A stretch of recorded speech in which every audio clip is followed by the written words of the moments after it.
Hey all, welcome once again with me, your host Divya Sharman. Today, being the National Handlooms Day, we have with us our guest of honor, a prominent royal personality from Vadodara, Her Highness Rajmata ShubhanginiRaje Gaekwad, who is not only actively involved in preserving and restoring several aspects of Baroda's history and culture, but she is also actively involved in revival of various fabrics and textiles and handloom. So let's get connected with her.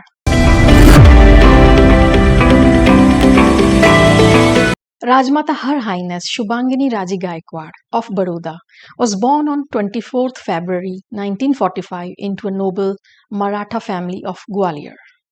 After her preliminary education in Nainital, she graduated with honors in history, English literature, and economics from the Lucknow University, and in the same year, she got married to Srimant Maharaja Ranjit Singh Gaekwad of Baroda and was blessed with three children, Alaukika Raje, Anjana Raje, and Samarjit Singh.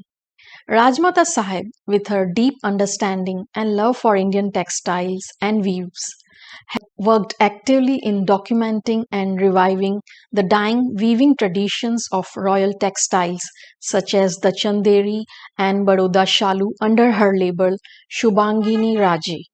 She has exhibited her work on critical platforms and received much acclaim and accolades, including Lifetime Achievement Awards. Shubhangini Raje's label has been patronized by eminent personalities such as Tina Ambani, Shalu Jindal, Sarayu Doshi, Geetanjali Kirloskar, Pinky Reddy, and many more. Rajmata ShubhanginiRaje has been actively engaged with several social service and women welfare organizations as well, and trustee of Sir Sayajirao Diamond Jubilee and Memorial Trust, president and trustee of Maharani Shanta Devi Hospital, president of Maharani Chimnabai Stri Udyogalaya, president of Maharaja Fateh Singh Museum Trust, president of Swar Vilas, is also Chancellor of the esteemed Maharaja Sayajirao University of Baroda. In addition, Rajmata Sahib is an avid traveler around the world and keeps herself abreast with current socio-political events. So let's interview her face to face at Lakshmi Vilas Palace, Vadodara. So today we are here at Lakshmi Vilas Palace, Vadodara, and I am here to interview Her Highness Rajmata ShubhanginiRaje Gaekwad. So today we have with us Her Highness Rajmata ShubhanginiRaje Gaekwad from Baroda. It's a great privilege and honor, Rajmata, to have you on my show. Uh, so today being the National Handloom Day, please tell us something. How do you inspire? What motivates you regarding the revival of the fabrics and textiles? Well, greetings to everyone and namaskar and greetings to everyone on this Handloom Day, National Day of Handloom Day.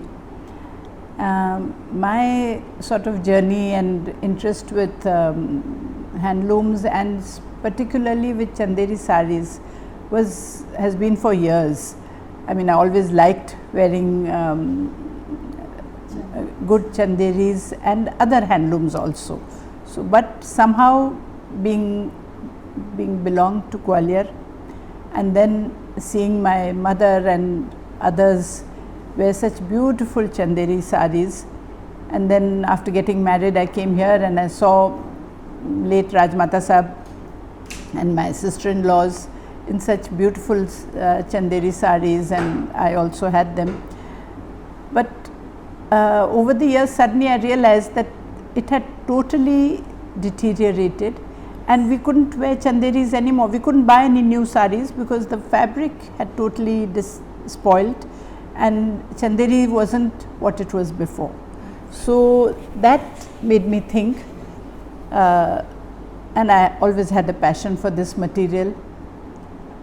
As you know, chanderi has this absolutely fine gossamer material, fine fabric, And so I started, I realized, however, when I went to Chanderi, made several trips there, spoke to the weavers, they said, if you tell us what to do, we can do it. So I realized that once you commission them to do something, they come out with very beautiful work.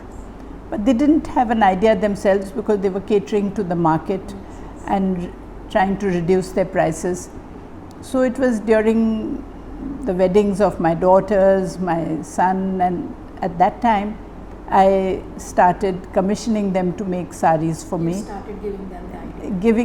Giving them designs, giving them colors, giving them everything, telling them which material to use, and using real zari because they had stopped using it. Yeah, and they were it's costly, and then they were using katan material which was so stiff, and we don't like to drape something very stiff with in our lifestyle. So that's when but when I asked them to make something, they made it beautifully, I must say that. So I realized that the knack is still there, the artisans are still there who can do such beautiful work, and the weavers are there who know what is to be done. It's only a matter of giving them patronage and guidance and commissioning them, because they would only make it if you order something. So realizing this, it was in my mind for a long time that to do something, but it was only, I think, in 2003 or around that time when our first exhibition of our paintings of Raja Ravi Verma were displayed so beautifully in Mumbai, and that's when gave me the idea, when I looked at them, that most of the mythological characters are draped in chanderi sarees. From where you got the inspiration? Yes, so I must say my first exhibition was inspiration by Raja Ravi Verma. So I can say that artist inspired me to weave sarees, inspiration from his paintings. So that was my first attempt, that was at that time.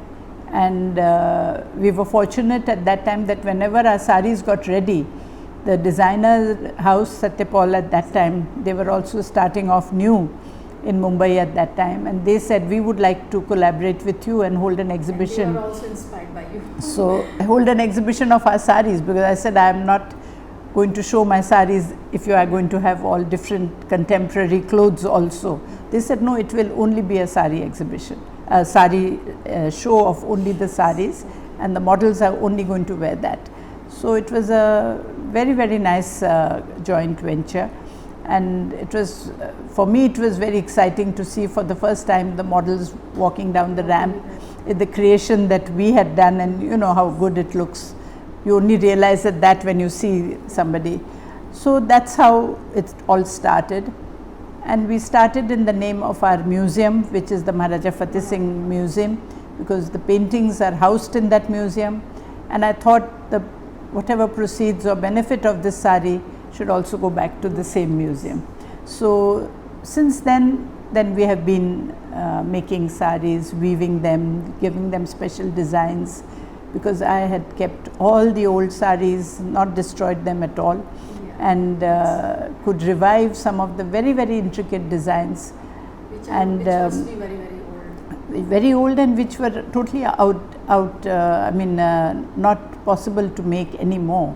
But the weavers were very excited to make them. So to that extent I am happy, because they were also happy to weave them, and it gave them, I think, a job satisfaction that they are not doing the run of the mill stuff, but they are doing something very, very beautiful, very beautiful. And so they also put their heart and soul in it, and that's how it has been a journey today. So it's a connection between. It's a connection, and it's my bit of my creative instincts I could display in that way. So it's been a very pleasant experience, I can say that. Rajmata, what is the royal family's contribution towards handloom revival, especially chanderis? Well, I'll tell you one thing. I mean, people have a wrong idea that, or at least they had, I don't know today, that royal families were just interested in fancy Savile Row clothes and French chiffon sarees, but it was not so. Each royal household in India had patronized certain weavers and textiles which were done, absolutely beautiful textiles which were required for their own use and for the use of the deities actually. So for that a lot of beautiful designing and weaving, so each one had patronized their own designers and weavers. So this would be all over the country, I would say, not only in Baroda. So in that sense I would say that even though the British India, there was a loss to our weavers and they were not given the patronage because the British wanted to they wanted to patronize their own material and take the cotton all to Manchester and foreign cities for weaving their cloth, and Gandhiji came out with this Swadeshi movement. But it was the royal families during that British time also and for years to come who had still maintained exquisite work, embroideries done by their own karigars. They had patronized, each one had their own karigars and weavers who would make fabrics, materials, whatever was required for the intricate embroideries for the sake of the use of our deities, for the use during the puja ceremonies, during the traditional wedding ceremonies, and also for use of the family members. So chanderi, and one of them, so Baroda of course being in Gujarat patronized the patola in Patan. It was during the Maratha rule, because the Marathas came from Maharashtra and they occupied Gujarat. So the Patan weavers who were originally from Maharashtra, they also came here. So they came at that time and then they settled in here under the patronage of the Gaekwads. And so Patan of course was the weaving, they supported the weavers here, they supported the jari makers in Surat to make the jari. So the Gaekwads supported that also. And but in all the Maratha royal families, I should say, chanderi was a very favored fabric.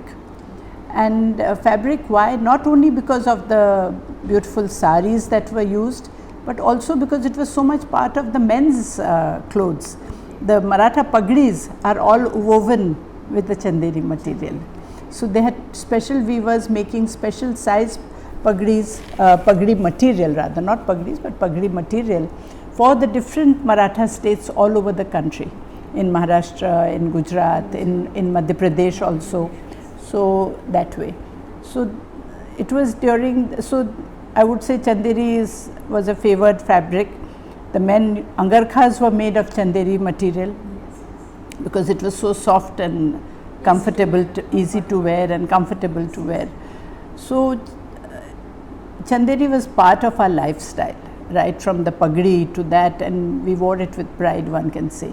And the ladies of course would like the material because being so thin and gossamer of just 200 count material woven, it was easy to carry, easy to, especially in the warm weather. In Gujarat, Maharashtra, you have warm weather. So it was so comfortable throughout the year to use it also. And that was one fabric in which they could weave very intricate gold designs and motifs of different types, much more intricate than one could do, say, in Maheshwari or somebody like that. Other places, they were more geometrical designs, but in chanderi they could weave very intricate designs of flowers and many things like that. So it had a different status, and hence chanderi was a favorite fabric for especially for traditional use, for festivals, for religious use and all that. So that is yeah, it was. So Maratha rulers definitely patronized the chanderi material, so I can say that. Rajmata, you have a wonderful collection of textiles and fabrics. And how do you maintain them, and what to do about their shelf life? How to increase their shelf life?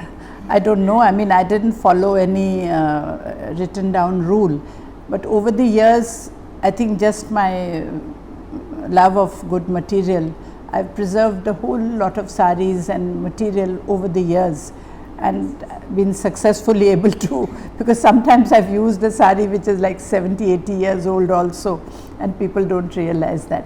So I feel with normal handloom, home washing or cleaning is the best. Washing by hand with a good soft detergent at home and keeping them, and yes, keeping them folded. We must change the folds if you keep them for a very long time, so that they are not pressed down. And some of the jari brocades and heavy sarees, it's nice to, if you wrap them up in muslin cloth, so that they are separately wrapped up, so that they can be kept flat, one on top of the other. And wrapping them in not synthetic at all, only cotton muslin cloth, yes. And so I've just kept them like that, especially the Banarsi brocades, because Baroda was also patronizing not only the chanderis, but even weavers, special weavers were there in Banaras for weaving sarees for the Baroda royal family. So we had weavers there, and so Baroda Shalu, as it is called, was another particular fabric which was particular only to Baroda royal families. They wove it only for our family, and they were mostly tissues and beautiful Banarsi material. So that also we have been able to preserve over the years, and the jari also doesn't get dark if you are wrapping up nicely in the muslin. Keeps. And the pagdis and all that. And of course, I've been using camphor and cloves in a little muslin bag and keeping it naturally.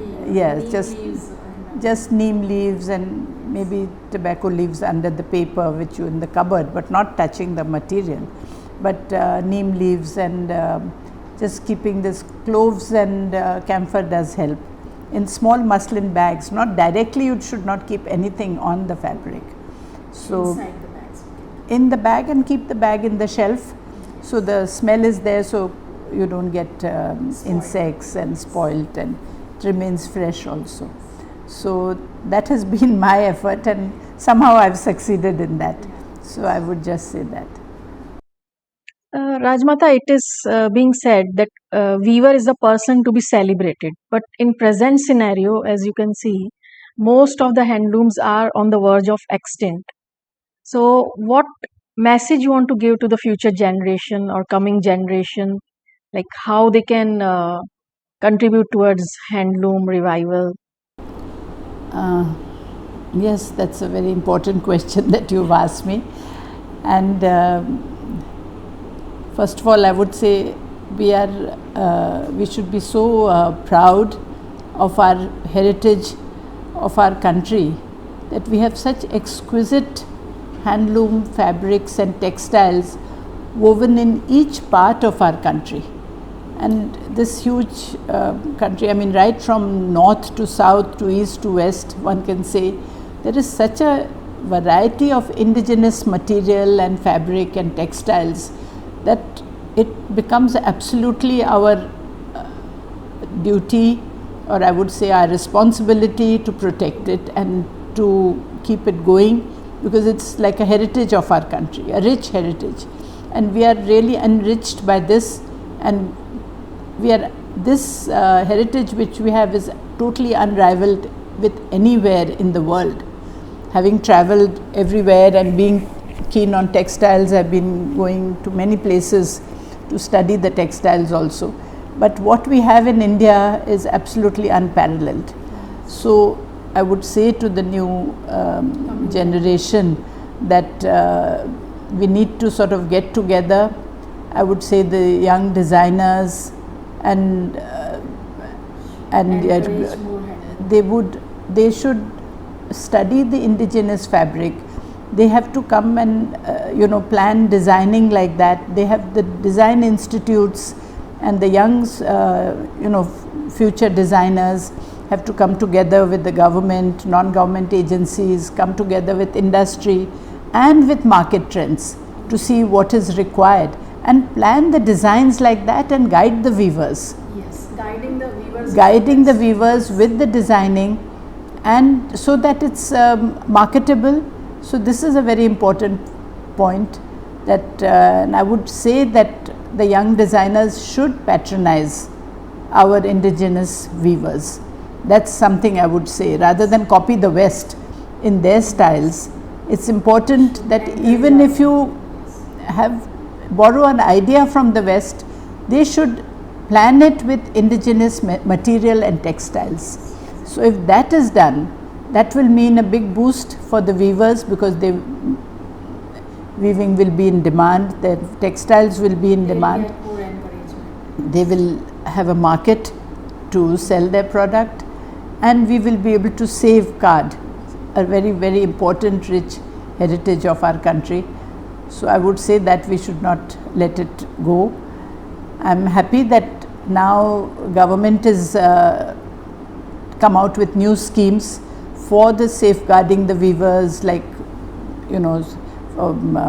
policies for them, insurance schemes for them, health schemes for them, because they really need help in that way, because otherwise the next generation of weavers was leaving that job and doing something else because they didn't find it lucrative enough. It's only that we need to give respect and patronage to the weaver, and respect is a very important fact, because we have to respect so that he gets motivated. We have to make him realize he's a creative artist and give him the respect which one would give to another form of art. And once that respect is given, they will have a pride in what they are doing. And once the weaver has a pride in what he is doing, I think he will be happy to continue.